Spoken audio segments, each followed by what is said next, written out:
All right, we're on hole 6 of the South Coast tournament. This is one of the new White Cliff holes. And so on this hole, we have several ways that we can go at it. Um, from Ricky, we got straight line from the tee box, straight line out into here, trying to get it to come down. Now, what I found on this is that everything wants to roll this direction. So when you do that, you're on the edge here when you come down. And I actually like the B line here better, which is to come out to this point and then using curl and side spin get it to come down so that you can pick up more speed going down that hill. When you're coming out this direction, you got to be careful that you don't roll off down here. This gives you a little bit more room.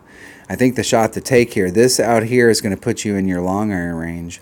And the shot that I really want to look at is the shot that puts me over here in my short iron range. And so that shot's going to be coming from right there. So what we're going to do on that shot, let me scroll in just a little, is we're going to try and get from over here out into this area so that we can dribble out into this landing zone and have a nice little short iron. And where I was at in here, I was in minimum club, and I was barely a minimum club. So it was right there at the line. So to do this shot down here is kind of tricky, and what I've seen the few times I've been on this hole is they're trying to come up here too high, and they're trying to approach this at this longest joint. And so the direction that you're actually facing this, if you go from the tee box and draw a straight line from the tee, out to that area, it's right through that longest part. So we're going to need to bring curl into play here. And when you're doing curl, what I'm looking for is a spot down here where I can inch down this rough line until I get to the spot where I have a ring and a half, and I'll have to work on whether or not whether the ball's traveling farther here, and we'll have to see what kind of wind we get. But my goal is to try and work my way down this to get as far down in this direction as I can possibly get. And my ball guide's going to be, my second line's going to be somewhere out in here just digging out into the sand. And what I'm trying to do is imagine in my mind where the tip is out here, where that line's at, where that arc is. Okay? So we're in this arc.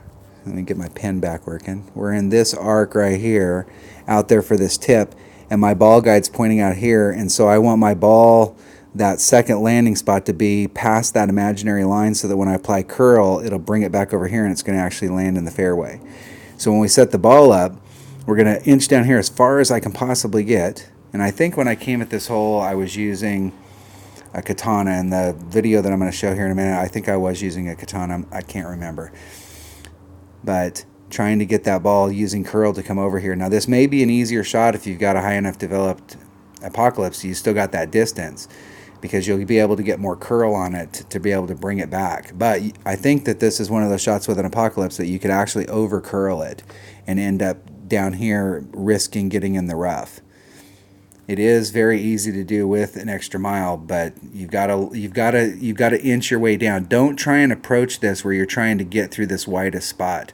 Get down here as far as you can possibly get into this area, which means that you're going to need to bring a bigger ball. I don't think that we'll have to do this with a 4-power ball, but I think it's going to depend a lot on what kind of wind we get in the tournament. So let's go take a look at the hole, how this all played out. All right, hole 6, par 4, White Cliffs Golf Club.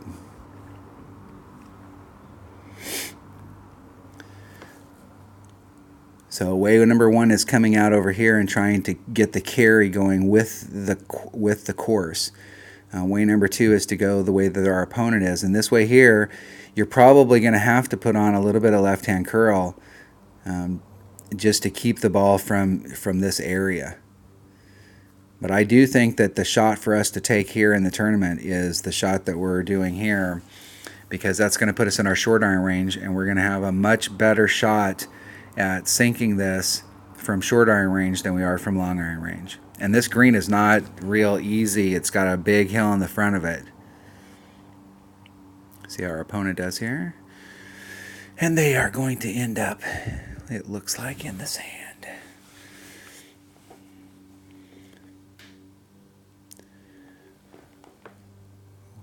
Now they tried to go at it from way back high, way back here, and you can see how short they ended up. So you got to get down there as far as you can. So you can see here, I'll start at the top and work my way down. You can see where I'm looking at that imaginary spot.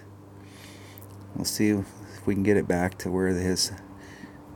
Right there. So I'm looking for this imaginary spot right here where the second bounce, I believe that if I put curl on it, and it swings that around, that second bounce is going to end up out here on the fairway to carry me forward to get me out to here. So we need to go down as close as we can along this rough line right here in order to get that second bounce so that it can clear onto that fairway. That's what we're looking at, but still be able to pick it up with the curl that's on an extra mile.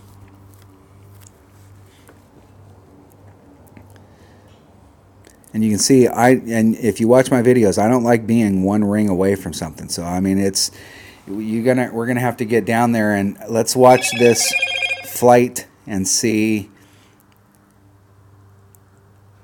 where it landed versus where we put it. If it's actually how close it is. Ooh, that was real close. So it is carrying a little bit farther than the ball guide's telling us. I mean, I was one ring off, and that was probably a half a ring right there. So, you know, if we can be a ring and a half off, I think we'd be safe, and it wouldn't carry. But I'm gonna have to watch that wind, and definitely want to take that wind out so that we can get some consistency. You can see the hill that's on that green. This is a real tough green to work with, and the further back you are, the harder it's gonna be to negotiate. Now you can see where the flag is up here on the top, it's flat, but getting to the flag, you definitely don't want to leave yourself short, because if you leave yourself short, you could end up rolling down that. That hillside on that green is very steep. And you can see right there, I mean, I'm right at minimum club.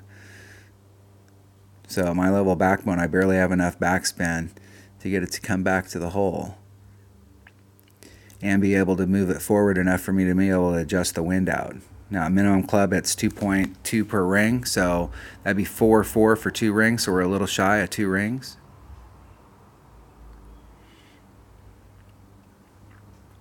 And I did use a katana ball here. But I think in the tournament I'm going to use a Kingmaker because, number one, it's, well, you know, I don't know. Because if I use a Kingmaker, it may actually have made it so that I would have been in my rapier range right there. So I'll have to kind of play that by ear. I think the quarterback would help me out a lot on the drive, but it will, I think on that second shot, it'll put me in my wedge range instead of my short iron. Next time I come through here, I'll switch balls and see if that helps any, or how that changes that shot to the green.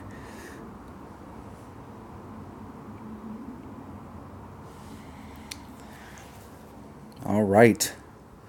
That was hole number 6, par 4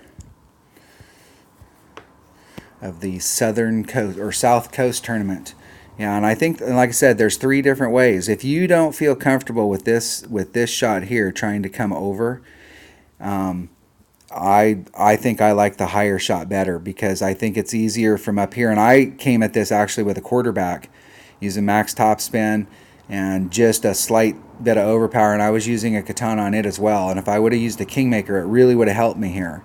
So I think actually from the upper part, if you used a Kingmaker, you can get some roll and get down into this area, and you still may be in your short iron range if you use a Kingmaker.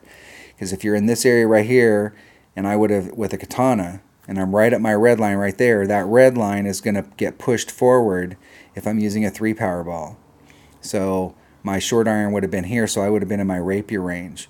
So if you're back in this area and you're using a Kingmaker, you know, it may very easily be possible to get into your short iron range from up above and not have to take this risk of getting over, especially if you don't have higher developed clubs. I'm going to mix my bags up, and I'm going to put in on one of my bags a big topper just for, there's several holes that I've seen in this course, in these courses, that I think a big topper is going to be a really good club for him. So here you may have to use a really big ball, But I think it'll make this shot to get over here a lot easier with a big topper because it's got so much more topspin. You can really stretch it out to get it over to the other side. Then it would be a question of overhitting and ending up in the rough over here. So that'll be what we have to see using a big topper. But this may be a big topper hole. It may be a big topper hole from up here. A big topper might be better. The only problem with a big topper is it's not very accurate. So if you miss-hit it and you hit it great to the left or the right, it's going to go way great to the left or the right.